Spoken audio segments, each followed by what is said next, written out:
I don't want development here. It's just going to ruin my water supply, ruin my life, ruin my world. Everyone thinks they know Eustace Conway as the man who rejected the modern world to live in nature. We thought he was just building a farm, but it turns out he was actually hiding a massive secret beneath the soil. Authorities just uncovered a hidden network of tunnels at Turtle Island that defies every explanation. It is not just a root cellar. It is an advanced, fortified labyrinth that connects to a forgotten piece of history. What they found inside changes the entire story of the last American man. The Earth reveals the truth. Caleb, a longtime volunteer at the preserve, was walking the perimeter to check for fence damage when the ground simply vanished beneath his boots. 1 second he was standing on the forest floor, and the next he was sliding into a dark, muddy depression that had opened up near the old property line. He managed to grab a rhododendron root to stop his fall, scrambling back up to solid ground, his heart hammering against his ribs. But here is the catch. When he looked back down into the hole, he did not see dirt or rock. He saw smooth, rusted iron. It looked impossible. In the middle of a primitive wilderness preserve where everything is made of wood, stone, and sweat, there was a manufactured metal plate. It was a hatch, perfectly circular and about 3 feet wide. It had been buried under 2 feet of topsoil, hidden by decades of leaf litter and root growth. If the storm had not washed away the earth, it might have stayed hidden for another 100 years. The team spent the next 4 hours digging it out. The mud was heavy and cold, but the adrenaline kept them moving. As they cleared the surface of the hatch, they realized this was not some leftover scrap metal. It was heavy-duty, industrial-grade steel, the kind you see on submarines or bank vaults. But the crazy part is the detailing. Etched into the rust, barely visible, were tiny markings. They were geometric shapes, triangles, spirals, and a stylized eye. These were not factory stamps. Someone had carved them there by hand. Eustace Conway is known for building everything from scratch, using techniques that date back to the frontier days. But this hatch was different. It was a fusion of the industrial and the primal. It sat there in the rain, a silent testament to a hidden labor that no one on the preserve knew anything about. Everyone is obsessed with the idea that Eustace lived a life of total transparency, sharing every aspect of his world with the cameras and his students. But standing around that dark hole in the woods, the staff realized they were looking at a side of the mountain man that had been carefully erased from the narrative. They brought in crowbars and sledgehammers. The hinges were fused shut by rust and time, resisting every blow. It took 3 grown men heaving with all their strength to finally break the seal. When the metal finally gave way, it did not just creak, it groaned, a deep, resonant sound that seemed to vibrate through the soles of their boots. The air that rushed out was not just stale, it was pressurized. It blasted past them, carrying a scent that stopped them in their tracks. It smelled of dry earth, old paper, and something metallic, like copper wire. It was the smell of a place that had been waiting. Below them, a wooden ladder descended into absolute darkness. This was no root cellar. The echo from a dropped stone took seconds to return. It was deep. And that is putting it lightly. They shone their flashlights down the shaft. The beam caught the edges of hand-hewn timber supports, locking into place with a precision that was unmistakably Eustace's work. But the shaft went down past the timber into the bedrock itself. Why would a man who preached simplicity build something this complex? And more importantly, why hide it so well that even his closest friends did not know it existed? The first step onto the ladder revealed that this was not just a shelter, but a one-way trip. The map on the wall. The descent was terrifying.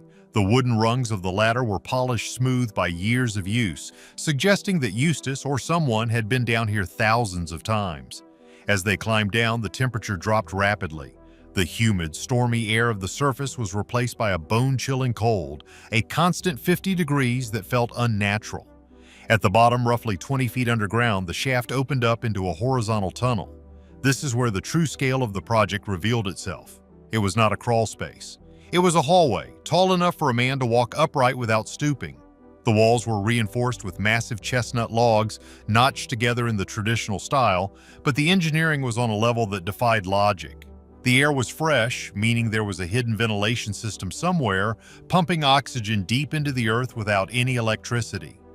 The first room they entered was a workshop, but it was like nothing they had ever seen in the cabins above. A massive workbench dominated the center of the room, carved from a single slab of stone. On it lay tools that were a mix of the primitive and the bizarre. There were stone chisels next to high-grade architectural compasses. There were jars of pigments and dyes next to detailed geological survey maps. But what most people do not realize is the sheer volume of labor this represented. To build this room alone would have required removing tons of rock and soil without anyone noticing. Where did the dirt go? How did he move these massive beams down a 20-foot shaft? It seemed physically impossible for one man or even a small team to accomplish this in secret. As they moved deeper into the tunnel, the layout became more complex. It was a labyrinth. Corridors branched off to the left and right, some leading to dead ends, others looping back on themselves. It was designed to confuse. It was a defensive structure. In one of the side chambers, they found the storage array. This was not just winter provisions, it was a hoard. Hundreds of jars lined the walls, sealed with beeswax. They contained the usual dried beans and corn, but there were other jars filled with things that made no sense. Dried roots from plants that do not grow in North Carolina, vials of dark, viscous liquids, and strangely, jars filled with soil samples, each labeled with a specific depth and date. It looked less like a pantry and more like a research station. On the wall of the workshop, pinned up with iron nails, was a hand-drawn map. It depicted Turtle Island, but it was an overlay of the subterranean features. Red lines crisscrossed the property, marking fault lines, water tables, and magnetic anomalies. But there was one spot on the map, deep below the main ridge, that was circled in heavy charcoal. Next to it, Eustace had written a single word: Origin. The tunnels were heading straight for that circle. The team realized that everything they were walking through, the timber supports, the ventilation, the storage, was just infrastructure. It was a road. Eustace was trying to get to something specific. He was tunneling toward a target.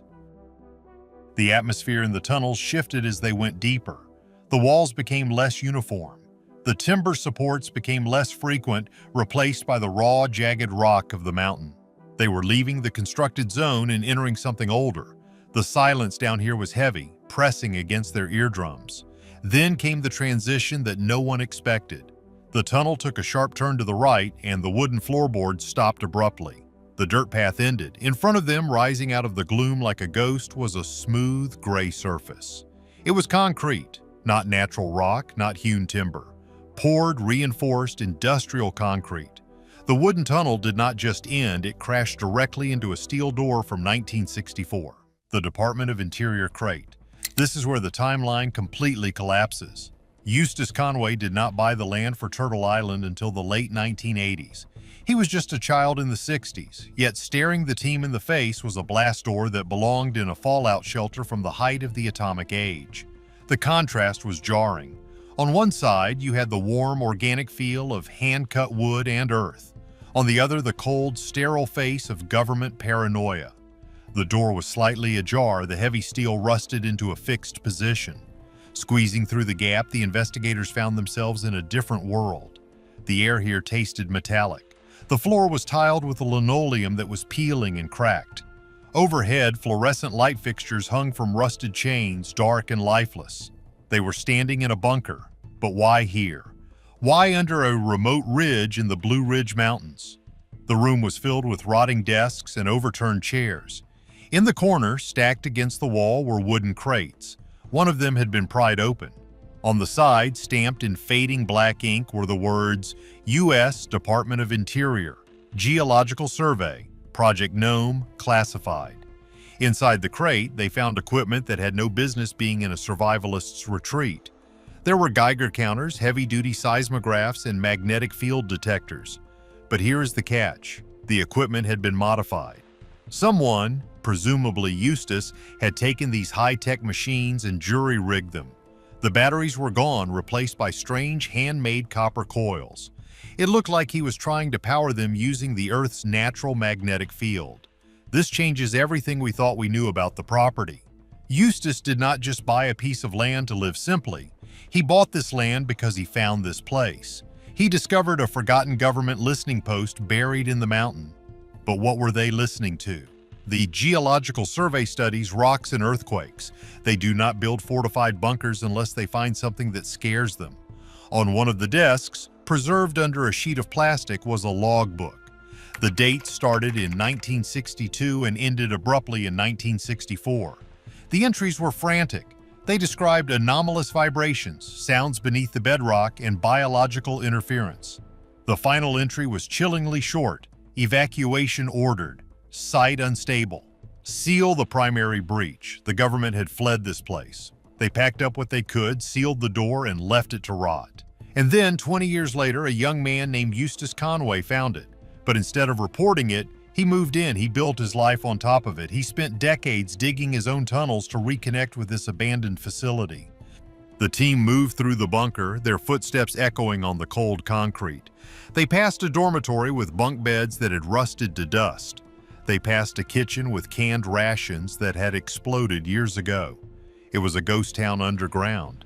But the layout of the bunker was focused on one thing. All the hallways led to a central chamber. As they approached the center, the concrete began to crack. Huge fissures ran up the walls and across the ceiling. Roots from the trees above had forced their way through the reinforced steel, hanging down like twisted fingers. Nature was reclaiming this place, crushing the man-made shell. And there, at the end of the main corridor, they found the answer to why the government left. The hallway ended in a massive wall of fresh concrete. This was not 60s construction, this was new. The bags of cement mix were still piled nearby, hardened by the moisture. The tools lying on the floor were Eustace's tools. He had not been trying to get in. He had been trying to reinforce the seal. The government had walled something off in 1964, and Eustace had spent years adding layer after layer of concrete to keep it closed. But there was a hole, a small, jagged breach in the center of the wall where the concrete had crumbled away or perhaps had been pushed out from the inside. A faint, rhythmic thumping sound was coming from the black hole in the center of the concrete wall. The thing in the dark. The sound was low, almost below the range of human hearing. It was a vibration that you felt in your teeth more than you heard with your ears. Thump, thump, thump. It sounded like a heartbeat, massive and slow, echoing from the other side of the breach. The team stood frozen. Every instinct shouted at them to turn around and run back to the ladder, back to the storm, back to sanity. But curiosity is a dangerous thing. They aimed their flashlights through the jagged hole in the concrete. The beam cut through the darkness and revealed a space that defied geology. They were looking into a natural cavern, but it was vast, stretching out beyond the reach of their lights. And it was not empty. The walls of the cavern were glowing. A faint bioluminescent moss covered the rock face, pulsing in time with the rhythmic thumping sound. It was a living ecosystem, completely cut off from the surface world. This was the origin point on Eustace's map. This was what the government had found. They had dug into the mountain expecting to find bedrock and instead found a biological anomaly, a cave system that breathed. One of the investigators squeezed through the breach. The air inside was hot and humid, smelling of rich, wet soil and blooming flowers, a stark contrast to the sterile bunker behind them. The floor of the cavern was covered in strange, twisting formations.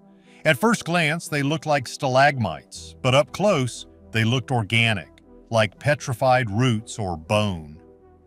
Do you think the government knows what is still down there, or was Eustace truly the last guardian? And what would you do if you found that hatch in your backyard? Let us know in the comments. If you want more mysteries unearthed, hit that like button and subscribe. Stay curious.